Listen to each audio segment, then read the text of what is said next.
Welcome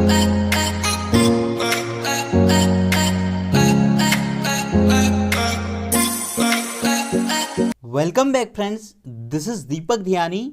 loop की series को आगे बढ़ाते हुए हम सीखने वाले हैं पाइथन नेस्टेड लूप्स। बहुत ही इंपॉर्टेंट टॉपिक है और थोड़ी सा इन दोनों से हार्ड भी है, फॉर और वाइल से। तो ध्यान से अगर आप देखेंगे तो आपको कुछ भी मुश्किल नहीं लगेगा, सब कुछ आसान है। तो नेस्टेड का मतलब क्या होता है, सबसे पहले जानना बहुत ज़्यादा ज़रूरी है। नेस्टेड का मतलब होता है जब एक लूप के अंदर या कोई एक चीज़ के अंदर कोई दूसरी चीज़ होती है तो हम उसे कहते हैं नेस्टेड। जैसे आपने देखा था नेस्टेड इफ़, तो क्या होता है, a if within another if is called nested if. तो सेम एज यहाँ भी है, a loop within another loop is called nested loop. तो एक लूप के अंदर जब कोई दूसरा लूप होता है उसे हम क्या कहते हैं, नेस्टेड लूप। नाउ सिंटैक्स देख लेते हैं, बहुत इंपॉर्टेंट चीज़ जो होती है। तो यहाँ पर आप लिखेंगे ये आपका आउटर लूप है और ये आपका इनर लूप है, ठीक है। तो एक चीज़ और जानना जरूरी है, why we use nested loop. हम नेस्टेड लूप का यूज क्यों करते हैं। कहीं कहीं आपने पैटर्न देखे होंगे इस टाइप के, स्टार, 2 स्टार, 3 स्टार, इस टाइप के आपने अगर पैटर्न देखे होंगे तो यहाँ पर हमारा नेस्टेड लूप का यूज होता है, क्योंकि यहाँ पर जो वर्क हो रहा है रो और कॉलम की फॉर्म में हो रहा है। जो रो है ये हॉरिजेंटल लाइन है ये, और जो कॉलम है वो ये वर्टिकल लाइंस हैं, ठीक है। तो रो और कॉलम को यहाँ पर बनाने के लिए दो लूप का यूज होता है। जो आपका आउटर लूप होता है ये आपका रो के लिए होता है, और जो आपका इनर लूप होता है ये आपका कॉलम के लिए होता है। तो यहाँ पर ये दो चीज़ें जानना बहुत ज़्यादा ज़रूरी है, ठीक। तो इसका सिंटैक्स देख लेते हैं। सबसे पहले हम यहाँ पर जो नेस्टेड सीख रहे हैं फॉर का सीख रहे हैं। फॉर आइटरेटिंग वेरिएबल, जो भी वेरिएबल का आप यूज करना चाहते हैं। एन या रेंज भी लगा सकते हैं हम यहाँ पर, तो रेंज भी लगा के देख सकते हैं, और सीक्वेंस भी, इन सीक्वेंस। नेक्स्ट इसके अंदर आउटर के अंदर इनर स्पेस देके, इंडेंटेशन देके, for iterating variable in sequence, और यहाँ पर स्टेटमेंट आएगा और इधर ये भी स्टेटमेंट आएगा। तो समझते हैं कैसे होगा सब कुछ, थोड़ी सा अलग है। ये देखिए यहाँ पर मैं जो बनाने जा रहा हूँ, मैं ये वाला पैटर्न बनाने की सोच रहा हूँ। 1 स्टार, दूसरी लाइन में है 2 स्टार, तीसरी लाइन में है 3 स्टार, चौथी लाइन में है 4 स्टार, पांचवी लाइन में है 5 स्टार। थोड़ी सा आपने पेशेंस रखना है, सब सीख जाएंगे आप, ठीक है। तो हमने पैटर्न बनाना है ये। तो यहाँ पर जब हम नेस्टेड लूप को यूज करते हैं हमें 3 सवाल खुद से पूछने होते हैं। जो भी पैटर्न है इसमें कितनी रोज़ हैं, तो अगर इसमें हम रोज़ देखेंगे 5 रोज़ हैं। कॉलम्स कितने हैं, कॉलम्स भी 5 हैं, ठीक है। ये देखिए, ये पहली रो, ये दूसरी रो, ये तीसरी रो, ये चौथी रो, और ये पांचवी रो। और कॉलम भी 5 हैं। ये पहला कॉलम है आपका, ये दूसरा कॉलम है, ये तीसरा कॉलम है, ये चौथा है, और ये पांचवा है। तीसरा सवाल ये है कि हर एक रो में कितने एलिमेंट हैं, ठीक है। हर एक रो में कितने एलिमेंट है। देखिए फर्स्ट रो में 1 एलिमेंट है, दूसरी रो में 2 एलिमेंट है, तीसरी रो में 3 एलिमेंट है या 3 स्टार हैं, चौथी रो में 4 स्टार है, पांचवी रो में 5 स्टार हैं। तो मैं ये भी कह सकता हूँ जितनी रो की संख्या है उतने ही स्टार है। मतलब पहली रो है तो 1 स्टार है, दूसरी रो है तो 2 स्टार है, तीसरी रो है तो 3 स्टार है, चौथी रो है तो 4 स्टार है, और पांचवी रो है तो 5 स्टार है। तो आप कैसे बनाएंगे। तो मैंने आपको बताया था, बाहर वाला जो लूप होता है ये रो के लिए होता है, और ये जो अंदर वाला लूप होता है ये कॉलम के लिए होता है, ठीक है। तो सबसे पहले मैं यहाँ पर डिक्लेयर करूँगा अपनी रो की संख्या। तो मैंने लिखा फॉर आई इन रेंज 1,6। आपने लूप को ध्यान से देखा होगा, लूप में जो होता है अपर लिमिट कंसीडर नहीं होता है, उससे एक कम चलता है। तो मैं 1 to 6 चला रहा हूँ, तो ये लूप आपका कहाँ तक जाएगा, 1 to 5 तक जाएगा, ठीक। और मैंने अंदर वाले लूप में क्या किया, फॉर जे इन रेंज 1 से लेके कहाँ तक जाए, मतलब कॉलम कितने आ रहे हैं एक रो में, i+1।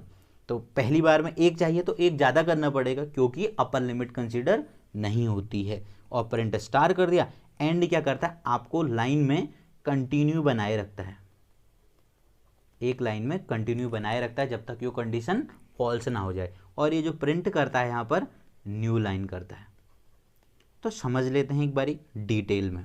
स्टार्टिंग से चलाएंगे, आपने थोड़ी सा ध्यान से देखना है। सबसे पहला फॉर आई इन रेंज, यहाँ पर आई की वैल्यू जो आएगी सबसे पहले 1 आएगी, तो मेरा जे कहाँ तक चलेगा, फॉर जे इन रेंज 1 से आई प्लस 1, मतलब आई की वैल्यू क्या है 1, 1 प्लस 1, तो कितनी बार चलेगा, 2 बार चलेगा। तो एक रो बनी हुई है आपके, ऐसा मान लिया हमने, तो ये कब तक चलेगा, 1 बार तक चलेगा। तो जब 1 बार चला प्रिंट 1 स्टार आ गया। जब आई की वैल्यू 2 होगी नहीं चलेगा, क्योंकि अपर लिमिट कंसीडर नहीं होती है। जब अंदर का लूप फॉल्स होगा तो मेरा कर्सर यहाँ पर जाएगा प्रिंट, और इसका मतलब होता है न्यू लाइन, तो मेरा कर्सर जो दिखेगा वो नई लाइन पर आ जाएगा। ठीक, अब आई की वैल्यू यहाँ से 2 होगी, 2 6 से छोटा है, कंडीशन इज ट्रू, तो मेरा अंदर का लूप कहाँ तक चलेगा, फॉर जे इन रेंज 1 से आई प्लस 1, आई की वैल्यू कितनी है 2, 2 प्लस 1 मतलब 3, 3 का मतलब है 2 तक चलेगा। तो 2 बार जब मेरा आई चलेगा तो मेरे 2 स्टार आ जाएंगे। जब आई की वैल्यू जे की वैल्यू 3 होगी तो आपका कर्सर बाहर आ जाएगा, because upper limit is not consider, तो नई लाइन पर कर्सर आ जाएगा और आपका कर्सर कहीं यहाँ ब्लिंक करेगा तीसरी लाइन पे। अब आई की वैल्यू 3 होगी, 3 6 से छोटा है, यस कंडीशन इज ट्रू। आपका जे जो है अंदर वाला लूप है ये 1 से लेके कहाँ तक चलेगा, 3 प्लस 1 4, 4 का मतलब 3, क्योंकि एक कम चलता है, तो ये 3 बार चलेगा और मेरे 3 स्टार आ जाएंगे। नेक्स्ट टाइम जे की वैल्यू 4 होगी, कंडीशन इज फॉल्स, बाहर आ जाएगा cursor, print new line, new line पर आया तो चौथी रो पे आ गया। अब इधर से आई की वैल्यू 4 होगी, 4 होगा तो अंदर आएगा, अंदर वाला लूप कितनी बार चलेगा ये डिसाइड कर रखा है आई प्लस 1 ने। ठीक है, तो जे इन रेंज 4 प्लस 1 मतलब 5, 5 का मतलब क्या है 4 टाइम चलेगा और मेरे 4 स्टार आ जाएंगे इधर। जैसे ही जे की वैल्यू 5 होगी, कंडीशन फॉल्स, कंडीशन फॉल्स तो ये सीधे इसके बाहर जाएगा, इसको फॉलो करेगा न्यू लाइन, आपका कर्सर नई लाइन पे फिर से आ जाएगा।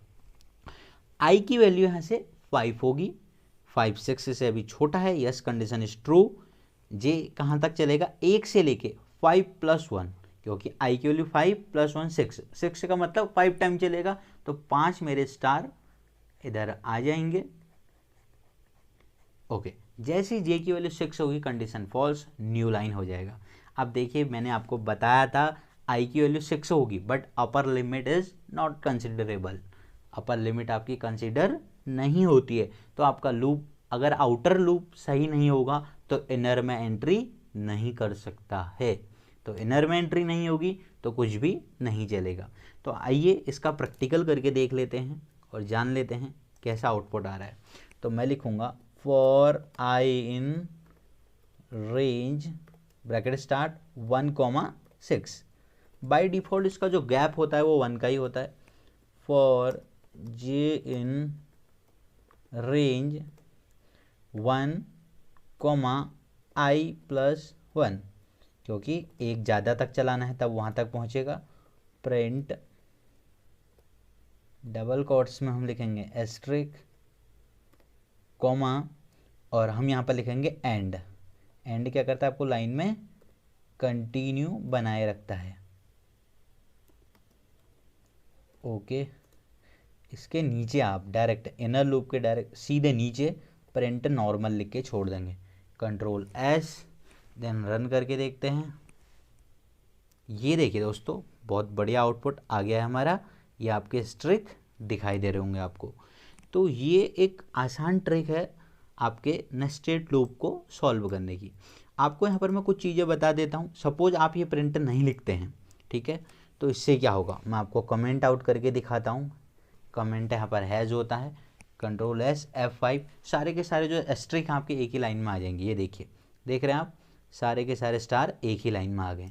तो नेस्टेड लूप में ये चीज़ें बहुत ध्यान रखनी होती है, कहाँ पर लाइन हमें ब्रेक करनी है और कैसे हमें अपना प्रिंट आउटपुट कराना है। तो थोड़ी सा भी मिस्टेक हो जाती है तो आपका आउटपुट बिल्कुल गड़बड़ हो जाता है। सपोज मैं एंड नहीं लिखूँ तो क्या होगा, सारे आपके जो भी स्टार हैं पूरी नई नई लाइन में आ जाएंगे। तो कंट्रोल एस F5, गलत करना भी बहुत ज़्यादा ज़रूरी है। ये देखिए, देखो सबसे पहले 1 स्टार आ रहा है, फिर लाइन का ब्रेक हो रहा है, फिर 2 स्टार आ रहे हैं, फिर 3 स्टार आ रहे हैं, फिर 4 आ रहे हैं, फिर 5 आ रहे हैं। तो आपको ध्यान रखना है कहाँ पर कौन से वर्ड का यूज़ कैसे हो रहा है। तो ये सारी चीज़ें मैंने आपको डिटेल में बता दी हैं। अभी बस आप ध्यान दीजिए कि जो नेस्टेड लूप है कैसे काम कर रहा है। एक्सरसाइज में बहुत सारी ले आऊंगा आपके लिए, आपने टेंशन नहीं लेना है, बस अभी आप ध्यान दीजिए नेस्टेड लूप कैसे वर्क कर रहा है। तो एक नेस्टेड लूप को आप आराम से समझ जाइए, देन सारी चीज़ें डिटेल में हम कर लेंगे। तो फिर से आपको सही वाला पैटर्न ये है हमारा। गाइस अगर आपको वीडियो अच्छी लगी तो प्लीज़ वीडियो को लाइक कीजिए और चैनल को सब्सक्राइब कीजिए। मिलते हैं नेक्स्ट वीडियो में। Thank you.